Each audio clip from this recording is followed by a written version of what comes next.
네, 안녕하십니까. 카카와 함께하는 심리영톡 카카톡입니다. 저는 오늘 카카톡을 진행할 심리영 분석가 카카입니다. 안녕하세요. 콜리님 안녕하세요. 네, 안녕하세요. 일반인 패널 ESFJ 김콜리입니다. 네. 안녕하세요. 심리 상담하는 ESFP 유리알입니다. 네, 관계 분석 상담가 ENFJ 흰입니다. 네, 세 분 반갑습니다. 네.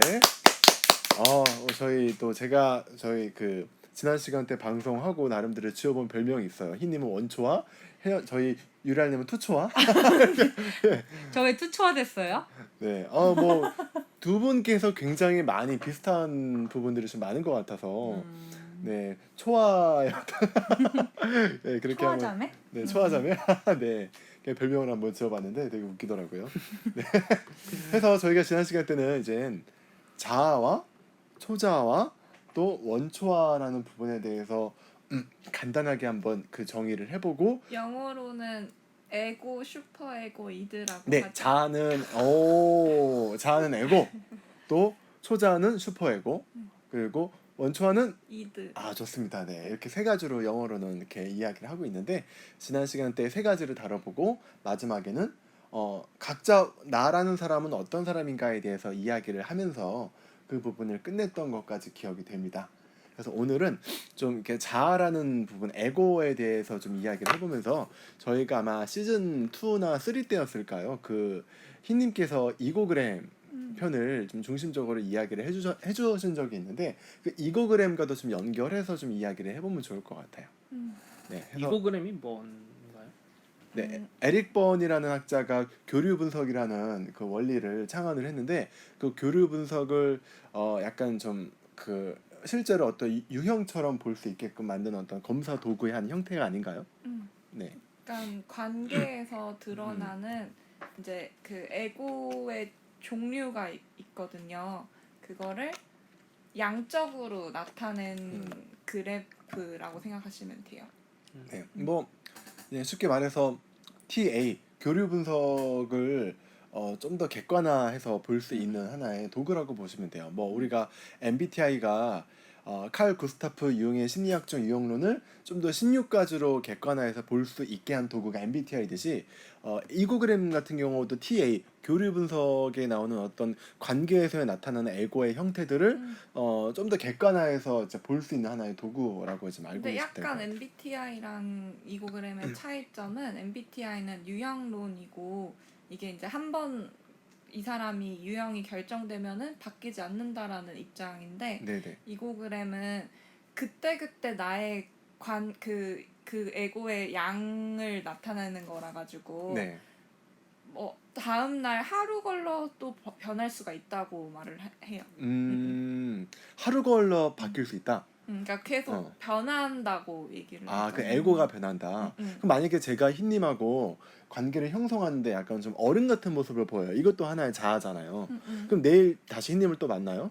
그럼 그때는 어른 같은 모습이 아니라 어린이 같은 모습을 제가 흰님께 보여줄 수도 있다는 건가요? 네네. 네. 그럼 이 에고라는 건 그럼 상황에 따라 바뀐다라고도 봐야 될까요? 네, 그래서 예. 이고그램에서 궁극적으로 추구하는 거는 상황에 맞춰서 그거에 알맞는 그 자아를 내가 드러내는 거, 쓰는 거, 약간 그런 게 이제 목표라고 볼 수 있어요. 혹시 여기서 이제 들으시거나 보시는 청취자분들 그리고 시청자분들께서 이고그램 교류 분석에 대해서 궁금하신 분들은 저희 몇 편이었죠? 그 전에 네, 저희 맞아요. 파이로비나 TA나 이런 심리 도구들을 좀 다뤘던 회차가 있었거든요. 시즌 3. 네. 시즌 3에 네. 있어요. 시즌 3에 그 이고그램 교류 분석에 대해서 다뤘던 회차가 있으니 혹시나 이 이고그램 또는 교류 분석에 관심이 있으신 궁금하신 분들은 전 회차를 좀 참고해 주시면 이번 회차를 이해하는데 아마 도움이 되지 않을까 싶어요. 네. 그래서 그러면 상황에 따라 내가 어른 같은 모습을 보이는 상황 때는 어른 같은 모습을 보이고 어린이처럼 놀 때는 어린이처럼 놀고 근데 저 같은 사람은 바닷가에 놀러 가서 물에 빠져서 와 재밌게 놀아야 되는데 인생이란 이러면 안 된다는 거죠. 네, 맞아요. 그렇군요. 그럼 안 돼요. 네네. 그런 건 약간 서재에서 그쵸. 책상에 앉을 때는 공부를 해야 되는데 흰님은 자꾸 네. 책상에 앉아서도 이것만 하면 안 돼. 네네. 네. 그게 이고그램이군요. 네네. 네. 그래서 그러면 좀 이거그램 검사를 하면 그런 건 나오잖아요. 관계를 형성하는데 내가 조금 더 어떤 자아를 어떤 에고를 좀 더 우선시해서 쓰려고 하는 경향들이 나온다고 봐야 될까요? 그렇죠. 그 내가 가진 자아 구조에서 네. 어떤 자아가 양이 많은지를 드러내주죠. 근데 그게 변하기는 하는데 좀 어떤 사람에 따라서 특정 자아가 더 계속 많이 높게 나오는 그런 경향은 좀 있는 것 같아요. 희님이 보시기에는 저는 관계 형성할 때 좀 어떤 자아가 좀 많이 나오는 것 같아요. 그 A 자라고 어른 자아 네, 네. 그게 높은 것 같아요. 약간 그러니까 객관적이고 사실에 근거해서 이성적으로 판단하는 그러니까 뭐 극단적으로 말하면 약간 로봇 같은. 로봇. 네. 희님은 어떤 자아가 가장 양이 많아요? 저요? 저는 관계, 어린이 자아가 높은 편인데 네. 그 어린이도 수능하는 어린이와 좀 자유로운 어린이가 맞아요. 있잖아요. 네. 둘 다 높아요. 아, 두 개 다. 네, 근데 수능하는 어린이가 좀 더 높아요. 그래서 말을 잘 듣는 거군요. 네. 좋아요. 뭐 이런 것들도. 네. 그럼 콜리님 혹시 그 이전에 TA 교류 분석이나 이거그램을 혹시 그 검사를 해보셨던 적이 있었나요? 아니요, 그런 거에서는 검사를 해본 적이 없어서. 한번 해보면 네. 되게 근데 좋을 것 같긴 한데요. 콜린님이 전편에 말씀하셨던 개구쟁이 같은 모습? 뭐 그런 거는 네. 어린이 자아 중에 뭐 자유로운 어린이에 가깝다고 생각할 수 있을 것 같아요. 그러면서도 약간 어덜트 A 자아도 좀 느껴지긴 네. 해요. 네. 그 저희 유리알님은 네. 좀 어떤 그 자아가 혹시 뭐 약간 형 자아 그런 건 없나요? 왜 저 자꾸 형이에요? 저는 뭐 유리 형이라고 하더니. 에헤이. 뭐가 더 제일 높은 것 같아요? 자유로운 어린이인 어, 것 같은데 모르겠어요. 사람의 대상이 누구냐에 따라서 다를 것 같아가지고 오히려 되게 갑자기 부모 자아가 막 올라올 때가 있어요. 부모 자아가 올라올 때가 있어서 제가 검사를 안 해봐서 정확하게는 모르겠는데 저한테는 그 자유로운 어린이가 더 가깝지 않을까라고 개인적으로 생각하고 있어요. 맞아. 근데 대상과 상황에 따라 변한다고 말을 해요. 그쵸. 어떤 종류의 자아가 있는지 간략하게 하나씩 얘기를 해주실 수 있을까요? 총 5가지인데 그러니까 크게는 3개로 나뉘거든요. 부모, 어른, 어린이. 부모는 이렇게 좀 더 양육하고 가르치는 그게 부모고 어른은 객관적이고 이성적인 거고 어린이는 좀 더 본능에 충실한 그런 자아라고 볼 수 있어요. 그리고 이 부모 자아는 또 2개로 나뉘어요. 그 비판하는 부모와 양육하는 부모. 그래서 비판하는 부모는 좀 더 이렇게 뭔가 잘못된 걸 지적하고 그런 걸 바로잡아주는 거라고 치면은 양육하는 부모는 얘를 돌봐주고 이렇게 뭐 그런 자아라고 할 수 있죠. 그리고 어른 자아는 그냥 어른 자아 하나로 있고 어린이는 이제 자유로운 어린이, 순응하는 어린이 2개로 또 나뉘어져요. 그래서 총 5개? 네, 그래서 에릭 버는 관계를 가질 때 보통 이런 5가지 자아에 대한 어떤 양이 다를 수 있다라고 네. 이제 이야기를 했었죠. 네, 근데 저는 실제 하면 어른 자아가 가장 양이 많았다라고 하는 거는 사실 어느 장소나 어느 상황에 갔을 때 어른의 어떤 자아의 모습이 날 확률이 되게 높다라고 하는 거죠. 그리고 희님은 약간 순응하는 어린이의 모습이 다른 사람들과 관계를 형성할 때 가장 많이 날 확률이 높다라고 이제 어느 정도 확인해 볼 수 있는 부분이 있긴 하죠. 네. 근데 이런 자아라는 게 지난 시간 때도 이야기했듯이 생각이라는 게 없으면 자아는 존재하지가 않아요. 그러니까 우리가 그 흰님과 다른 거는 이 3명 흰님과 다른 거는 생각하는 존재이기 때문에 흰님과 좀 다른 거. 그러니까 이 동물과 이 어떤 인간의 차이점은 흰님 동물 됐어. 저 동물 되고 싶어요. 아 그래요? 네. 그러니까 약간 커버 쳐줄 필요가 없네. 꿈꾸는 동물이 있어요? 사자요, 사자. 아까부터 얘기했잖아요. 네. 사자, 네. 라이언 킹. 그 아프리카에서 나도 같이 살고 싶어요. 그 동물들이랑. 사자후 막 지르면서. 장난 아닌데요. 그래서 이렇게 생각이 많은 쪽과 그리고 이렇게 덜 없는 쪽 이렇게 뭐 보통 이렇게 인간과 동물을 구분하면 큰 차이로 이제 그걸 하죠. 심지어는 뭐 약간 뭐 어떤 동물들은 거울을 비친 자기 모습을 자기를 인지하지 못한다라고 그런 측면들을 좀 자아가 인지해요? 폴린이 허를 찔렀어. 소리 비친 게 나요. 약간 그 차이라고 얘기를 하잖아요. 예. 이제 그런 걸 봤을 때 거울에 비친 나를 내가 나라고 자각할 수 있으면 그게 어떻게 보면 자아가 발달된 정도라고 어느 정도 우리가 추측해 볼 수 있는 부분이 있는데 맞아요. 좀 그 말씀 듣다 보니 갑자기 애기들이 음. 실제 몇 개월 전인가 몇 살 전까지는 거울에 비친 그거를 구분을 못 한다고 하더라고요. 네. 맞아요. 네. 그러면 애기들도 그 이후부터 이제 자아가 생겨나기 시작하는 네네네 자아가 이제 아. 생겨나기 시작함으로써 내가 나라는 사람을 인식할 수 있는 거거든요. 나라는 사람 인식한다라고 하는 거는 나는 뭐 하는 사람, 나는 뭐 좋아하는 사람, 나는 이럴 때 불편한 사람, 뭔가 이렇게 나라는 사람은 정의를 내리잖아요. 이 정의를 내릴 수 있다라는 게 자아가 발달되었기 때문에 가능한 거거든요. 근데 이제 이 에고그램은 관계에 있어서 교류에 있어서 내가 나는 이런 사람이야라고 자각할 수 있는 어떤 형태를 이야기를 한 거죠. 근데 관계에 국한되지 않고 자아라는 걸 이야기해 보면 너무 많아요, 사실은. 뭐 정말 어린이 자아부터 시작해서 뭐 형 자아도 아니 그 유래알님이 형 자아라는 게 아니라 형 자아도 있고 또 어떤 경우는 또 약간 영웅 자아, 뭔가 영웅 자아, 사기꾼 자아, 사악한 노인 자아 굉장히 많아요, 사실은. 근데 그 수만 가지의 자아가 있는데 그 가장 근본적인 원리는 원래 나라는 사람은 자아가 아니에요.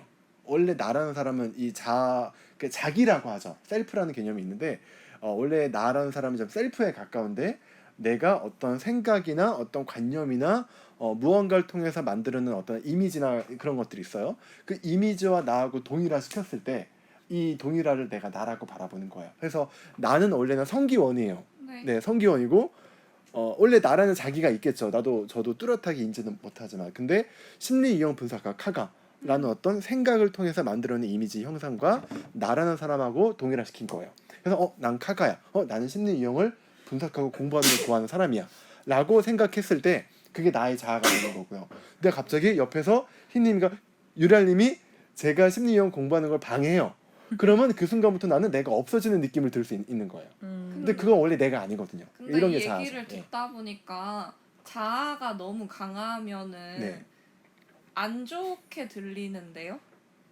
너무 사실은 이 세 가지의 우리 어떤 균형 중에서 자아가 너무 강해버리면 그러니까 자아가 그 카가님께서 왜 자주 말씀하시던 왜 가짜 자아, 진짜 자아 네, 그게 네. 있잖아요. 네, 그거에 따라서 달라질 것 같기는 해요.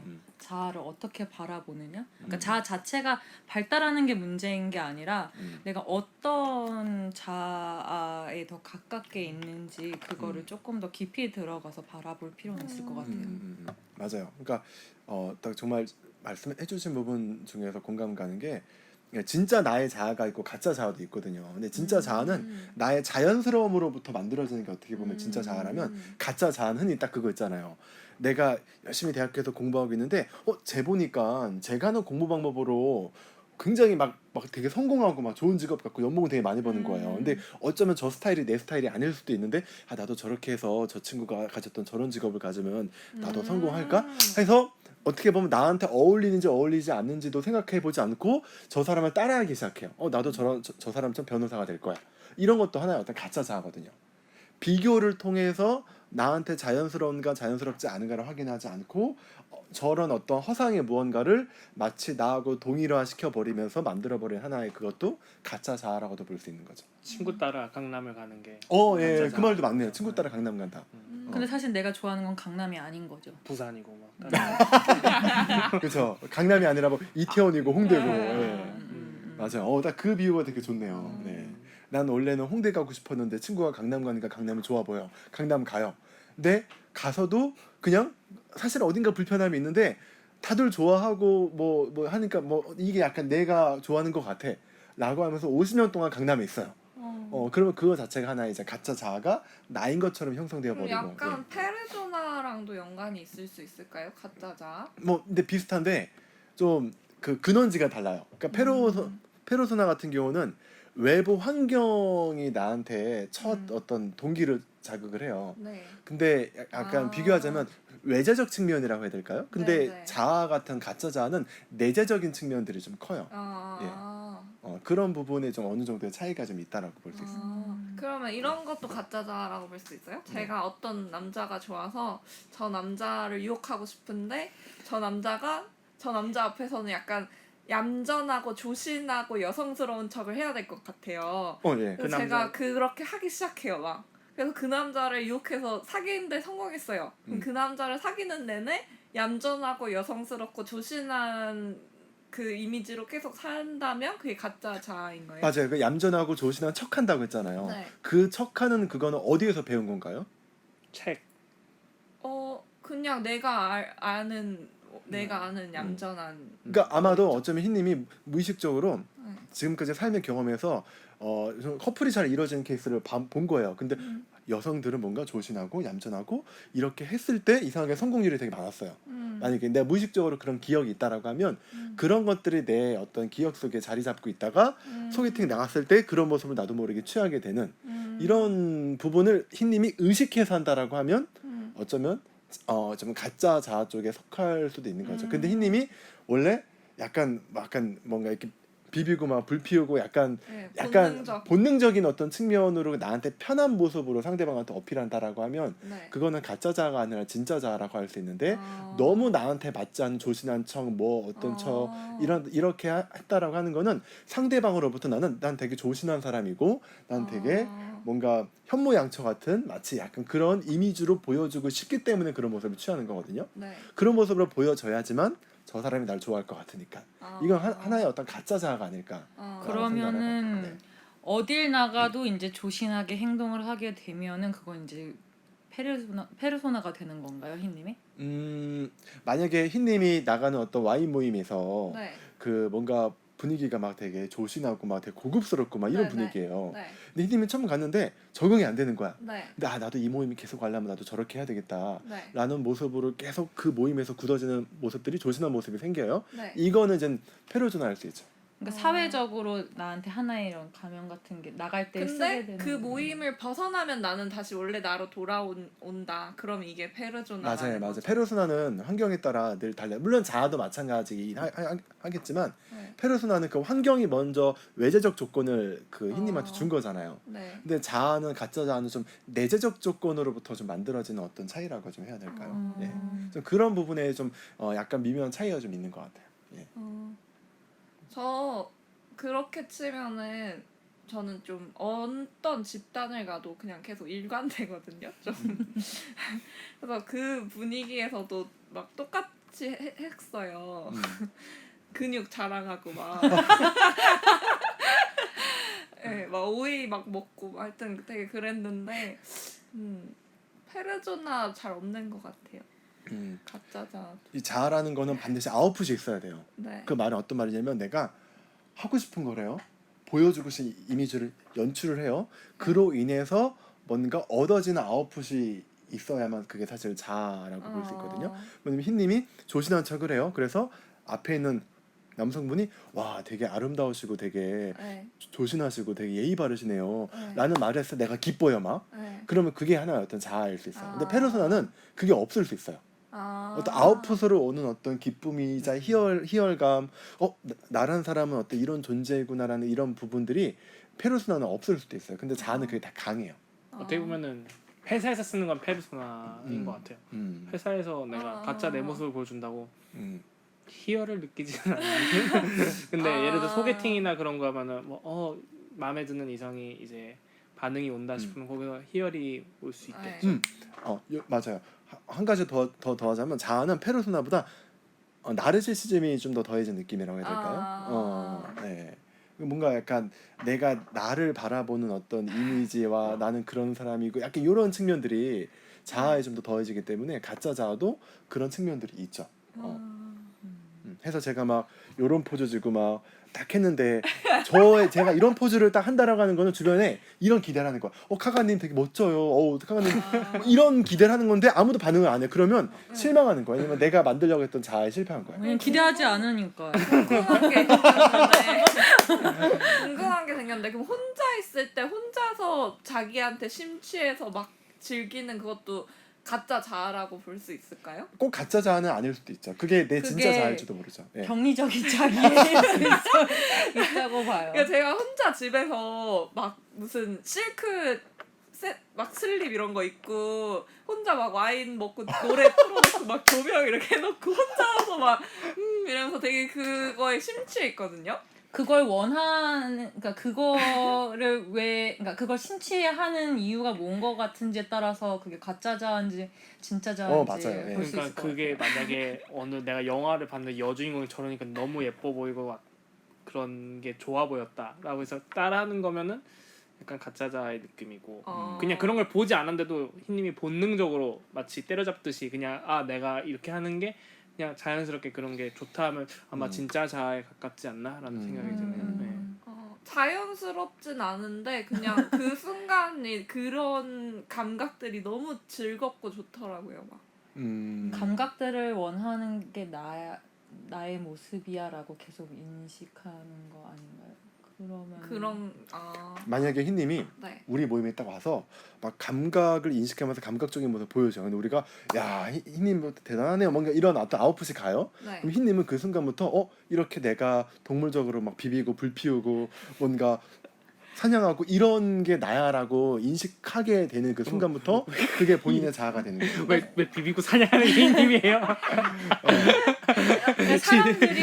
사람들이 뭐라고 하든지 간에 흰님이 그거를 좋아한다면 조금 또 진짜 자아에 가까울 수도 맞아요, 있다고 맞아요. 생각을 해야 될 것 같아요. 맞아요. 사람들의 반응 상관없이 그냥 좋아요 그 순간.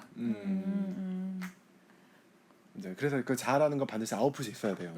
네, 본인이 그렇게 했을 때 본인이 뭔가 느껴지는 만족감이나 내가 나라는 어떤 정체성이나 주체성이 강해진다라는 느낌이 든다라고 하면 그건 이제 본인의 그 자아의 확률이 되게 높은 거예요. 반드시 이 자아의 끝은 나의 정체성이나 주체성이 강화되는 어떤 느낌이어야만 해요. 그게 이제 자아가 페르소나와 다른 것 중에 하나예요. 예. 근데 페르소나는 가면이다 보니까 내 얼굴이 아니잖아요. 근데 자아는 내가 내 얼굴이라고 인식하는 거거든요. 네, 그런 차이라고 해야 될까요? 가면과 얼굴 네. 딱 이게 좀 적절한 비유인 것 같아요. 네네네. 근데 이제 그런 경우에 가짜 자아는 내가 사실 뭐 이렇게 생겼는데 나는 딱 거울 보고 역시 정우성이야 이런 거 있잖아요. 약간 이런 것도 그러시나 봐요. 그러진 않은데 확 나왔어. 안에 있던 게 확 나온 것 같은데 지금. 거울을 보고도 내 얼굴을 잘못 인식하는 거야. 그거는 이제 뇌 어떤 문제가 검사할 필요가. 검사 조만간에 검사 받아요. 네네.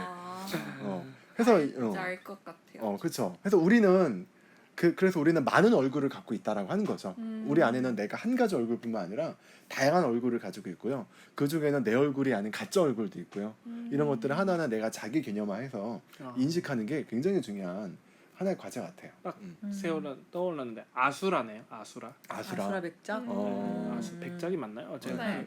이게 얼굴 여러 개 해가지고 돌아가는 맞아요. 그런 느낌. 그리고 또 우리 배트맨에 보면 투페이스라는 악당 나오잖아요. 네. 그 두 가지 면 있잖아요. 그런 부분도 하나의 어떤 뭐 상징적으로 두 가지의 어떤 대표 자아를 갖고 있는 그 대표 자아가 외면으로 많이 이제 드러나는 이런 어떤 캐릭터 악당이라고 볼 수 있겠고요. 또 이거는 뭐 마블을 좋아하시는 청취자분들만 알 수 있는 건데 그 마블 코믹스를 보면요. 그 리빙 트리뷰널이라는 어떤 2인자가 나와요. 그 사람의 얼굴이 세 개의 얼굴이 있어요. 하나는 심판관의 얼굴, 하나는 뭐 온화한 얼굴, 뭐 이런 어떤 것도 그 캐릭터가 갖고 있는 어떤 세 개의 자아라고 볼 수 있고요. 근데 사실은 우리 안에는 굉장히 많은 자아가 있는 것 같아요. 많은 자아가 있는데 그 중에서 나의 진짜 자아도 있고 가짜 자아도 있다. 네, 라는 거죠. 그러면은 진짜 자랑 가짜 자가 구별이 된 적이 있으세요, 카가님은? 조금씩 구별을 해 나가고 있는 것 같아요. 지금도. 뭐 예를 들면 뭐 저한테 따뜻한 면이 되게 나올 수도 있는 거잖아요, 인간이.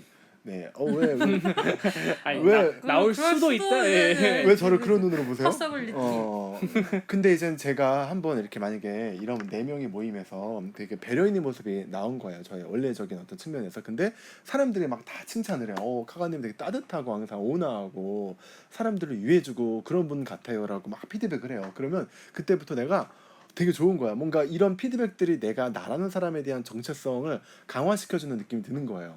그러면 요거를 더 강화받고 더 주체화시키기 위해서 앞으로는 뭐 그런 사람들을 만났을 때 내가 더 그런 어떤 따뜻한 모습들을 더 보이게 돼요. 계속적으로 그거를 자연스러운 게 아니라 그런 이렇게 해야지 이렇게 하는 거야. 이 사람들 만났으니까 지금부터는 내가 배려의 모습을 보여야지 라고 내가 의식해서 그 모습을 계속 보인다라고 하면 그건 가짜 자아 쪽에 속할 수 있는 거죠. 그러니까 INTJ인데 되게 의식해서 생각해서 따뜻한 모습을 보임으로써 그 또 피드백이 와요. 그럼 카카님 되게 배려심 있네. 그러면 가짜 자아가 자꾸 강화되는 거예요. 더 에너지를 받고 주체화되고 정체성이 더 강화된 느낌이 들고 이건 하나의 가짜 자아라고 볼 수도 있는 거죠. 근데 만약에 제가 생각으로 만들어내서 따뜻한 모습을 보이는 게 아니라 나도 모르게 자연스럽게 배려심이 나와요. 그건 가짜 자아가 아니라 진짜 자아인 거죠. 그래서 저희 다음 회차 때 다룰 내용이 이었긴 하지만 심리 이용론에서 발달과 개발이라는 개념이 있어요. 발달은 원래 내 안에 있던 것들을 끄집어내서 의식화시키는 거고 개발은 두 가지가 있어요. 가짜 자아 하나하고 또 한 가지는 페르소나. 그래서 개발은 원래 내게 아닌데 보고 따라 해보거나 흉내 내거나 그 가면을 입거나 이게 사실 개발의 관점에서 이야기가 되거든요. 모방이네요. 모방. 모방이죠, 맞아요, 모방이에요. 예. 이런 측면들이 좀 진짜 자아와 가짜 자아를 좀 구별할 수 있는 좀 부분이 아닐까 싶어요. 그 순간 내가 이렇게 하고 있는데 그게 나의 정말 자아인가 가짜 자아인가 라는 부분이라고 해야 될까요? 심지어는 INTJ인데도 어쩔 때는 논리적으로 내가 하는 어떤 행동들이 내 진짜 자아 같이 안 느껴질 때도 있어요. 지금은 제 진짜 자아대로 말하는 건데 어떤 상황에서는 일부러 논리적인 말을 해야만 할 것 같아요. 그럴 때 그렇게 말을 할 때가 있거든요. 그러면 가끔 그러는 저의 모습을 보면 이거는 페르소나일까? 아니면 가짜 자아일까? 이런 질문을 가끔씩 던지기도 하는 것 같아요. 무슨 느낌인지 알 것 같은 게 저는 ENFJ고 외향적으로 이렇게 막 사람들한테 다가가는 게 자연스러운 모습이긴 한데 그거를 내가 좀 더 의식해서 더 과하게 하고 있다라고 느낄 때가 있거든요. 약간 그런 것도 좀 비슷한 맥락인 것 같아요. 그쵸. 좀 자연스러움을 넘어서 그게 어떤 뭐 환경의 어떤 뭐 자극이든 원인이든 약간 내가 좀 자연스럽지 않을 정도로 막 과도한 라포를 형성하려고 할 때지 그럴 때.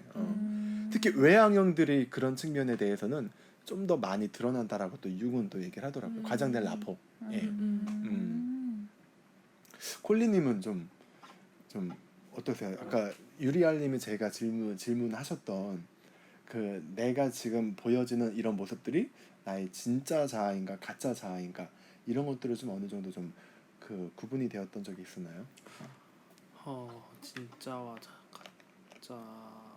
그러니까 구분이 명확하게 간다진 않았는데 아까 말씀들 중에서 그 외적 동기, 그러니까 뭔가 반응이 있어야지 점점 더 뭘 한다. 네, 아까 제가 말씀드린 회사에서 보이는 나의 모습과 굳이 다른 식으로 표현을 하자면 뭐 미팅이나 소개팅 이런 데에서 내가 상대방이 더 잘 보이기 위해서 하는 그런 모습의 차이가 아닐까 싶어요. 근데 저 같은 경우에는 페르소나는 많이 쓰는데 가짜 자아는 지금 이야기를 쭉 들어보니까 안 쓴다고 생각이 들어서 네. 그래서 가짜 자아에 대한 개념이 조금 저한테 막 많이 와닿지는 않는 것 같아요. 근데 주변에 보면은 종종 그러는 사람, 그러니까 아까 말씀드린 소개팅 막 이런 거 할 때 막 평소에 막 너무 뭐 까불대고 막 이런 애가 갑자기 가서 점잖은 척을 한다든지 그러는 걸 보면은 쟤 왜 저래? 라는 생각이 들지만 저게 열심히 가짜 자아를 뽐내고 있구나 라는 생각이 드는 가짜 자아는 좀 자기의 의지가 더 들어가죠. 의지와 근데 페르소나는 나도 모르게 내가 좀 이러고 있네? 약간 이런 느낌이라면 가짜 자아는 좀 내 의지가 좀 많이 들어가는 케이스로 저는 대표적인 제 케이스의 한 가지가 강의할 때요. 강의할 때는 저는 페르소나하고 가짜 자아가 같이 드러나요. 왜냐면 강의하는 환경에서 외향적으로 안 하면 안 되잖아요. 환경 자체가. 아니 강의하는데 네 저는 이럴 수 없잖아요. 당연히 강의는 외향적으로 하는 게 기본적으로 일반적이에요. 그렇죠. 그런 페르소나와 그리고 내가 내 의지로 막 외향적으로 에너지를 드러내서 막 얘기했을 때 막 사람들을 더 즐겁게 받아들이거나 막 박수치거나 이럴 때 되게 희열을 느껴요. 근데 그 희열은 어쩌면 원래 나의 자아가 아니에요. 그러니까 가짜 자아와 페르소나가 같이 공존하는 저의 가장 많은 케이스가 바로 강의할 때. 네. 네, 가짜 자아는 그냥 저 개인적인 생각은 언젠가는 좀 무너질 확률이 높지 않나라는 생각도 드는 것 같아요. 맞아요. 네. 그러니까 연인 관계나 뭐 다른 사람 간의 인간 관계를 좀 되뇌어 봤을 때 가짜로 가는 연기는 언젠간 본 모습이 드러나게 돼 있잖아요. 약간 그거랑 일맥상통하지 않나 싶어요. 네. 바로 직업 때문에 가짜 자아가 네, 많이 직업, 발생하죠. 네. 보통. 그래서 우리가 너는 뭘 좋아하니? 너한테 맞는 직업은 뭐인 것 같아라는 질문 물어보는 이유가 최대한 가짜 자아가 형성되는 것들을 막기 예방해주기 위해서예요. 근데 나한테 맞지 않는 일을 하게 되면 젊은 시절에는 모르잖아요. 그게 나한테 맞는 일인지 안 맞는 일인지 남들도 다 저렇게 힘들게 살고 있구나 이렇게 생각할 수밖에 없거든요. 그리고 거기에 계속 적응하다 보면 페르소나도 많이 만들어지고요. 가짜 자아도 만들어지는 거예요. 그거를 예방하기 위해서 너는 뭘 좋아하니? 뭐 할 때 가장 행복해? 라는 질문을 물어보는 게 바로 그걸 예방하기 위해서요. 스스로에 대한 질문을 많이 던져볼수록 이게 더 예방이 되는 것 같아요. 맞습니다. 네네. 나는 누구인가? 전 그래서 이 중고등학교의 커리큘럼에 그 나는 누구인가라는 질문을 되게 많이 좀 구체화시킨 여러 가지 교육 프로그램들이 있으면 좋을 것 같아요. 맞아요. 그때부터 좀 자아를 좀 분화시킬 필요가 있다라고 보거든요. 근데 역시나 이게 좀 더 여기선 다루지는 않겠지만 깊은 이야기는 하지만 저희 유리알님께서 저한테 추천 주신 책 중에 에카르트 톨레라는 사람이 그 만든 그 저작한 책이 있어요. 그 책에 보면 가짜 자아가 아니라 진짜 자아마저도 너무 그 자아와 내 자기 자신과 동일화되면 결국 그 결과는 불행으로 끝난다라는 얘기를 하거든요. 근데 사실은 그 정도까지는 거의 막 그 도인의 경지이고 사실은 우리 일상생활을 하는 사람들이 나의 자아를 버리고 살기는 쉽지는 않아요. 하지만 그냥 간단히 청취자분들께 말씀드리면 내 자아에만 너무 몰두되어 있는 것 자체만으로도 사실 꼭 좋은 것만은 아니다라는 부분까지만 한번 이야기를 해봐도 좋을 것 같습니다. 어떻게 보면은 진짜 자아라고 생각하는 것에 너무 몰두되어 있는 것도 사실은 가짜 자아일 수도 있겠어요. 맞죠. 예, 그럴 수 있죠 정말로. 진짜 자아인지 알았는데 알고 보니까 아닌 거예요. 그런 확률도 있기 때문에 끊임없이 내가 나한테 질문을 던져보는 습관들이 중요한 게 아닌가 싶어요. 나 이거 왜 하지? 내가 이걸 하면 나한테 뭐가 좋길래 이걸 하는 거지? 내가 정말 좋아하는 게 맞나? 이런 어떤 나한테 끊임없는 여러 프레임의 어떤 질문들을 던져보는 게 좀 더 어떤 한 그 자아에 그 빠지게 되는 것들을 좀 더 이렇게 예방할 수 있는 그 방법이 아닐까라고도 생각을 해봅니다. 네, 해서 오늘은 저희 지금 이쯤에서 한번 마무리를 해보고요. 다음 회차 때는 우리에게 가장 익숙한 MBTI 심리 유형과 자아 이 부분을 좀 이야기를 해보는 시간을 가져볼게요. 네, 두 분은 제가 너무 이렇게 자아를 드러내다 보니까 네, 저의 설명하는 자아가 드러났어. 생각이 많아졌어요. 예, 예. 네, 생각이 되게 많아졌어요. 네, 원초가 눌러 네. 없어지고. 드디어 이제 제가 이들을 누르고 자아의 세계에 지금 끌어당겼어요. 잠깐 누른 걸 거예요. 그런 걸까요? 네. 제가 그냥 하나 생각난 게 있어서 네. 그 제가 읽었던 책 중에 팀 켈러라는 사람이 지은 네. 내가 만든 신이라는 책이 있어요. 네. 그 책에서 하는 얘기가 내가 만든 그러니까 신은 사실 특별한 게 없다는 거예요. 그러니까 우상이라는 게 뭐 정말 물질적인 거, 그러니까 눈에 보이는 거, 뭐 아니면 정말로 그런 신을 꼭 의미하지 않아도 내가 내 안에서 원하는 거, 뭐 예를 들면 로맨틱한 이성관계, 뭐 아니면 뭐 감각의 깨우침, 뭐 이런 것들, 그러니까 사실은 되게 작은 거라고 생각했던 것들이 이게 하나하나가 사실은 내가 만든 신이라고 얘기를 하고 있거든요. 네, 그러니까 신이라는 게 특별한 게 아니라 내가 안에서 그렇게 자꾸 내가 원하는 거라고 생각해서 만들어내는 게 내가 만든 신이다라고 얘기를 하고 있어요. 그래서 그런 부분에 있어서 가짜자랑 연결해서 좀 생각이 좀 많이 들었어요. 그럴 만하네요, 진짜. 뭐 그 부분도 저도 그렇고 아마 청취자분들도 같이 한번 고민해 보면 좋을 것 같습니다. 네, 해서 저희 다음 시간 때 더 재미있고 즐거운 모습으로 뵙도록 하겠습니다. 오늘 이만 마치겠습니다. 고맙습니다.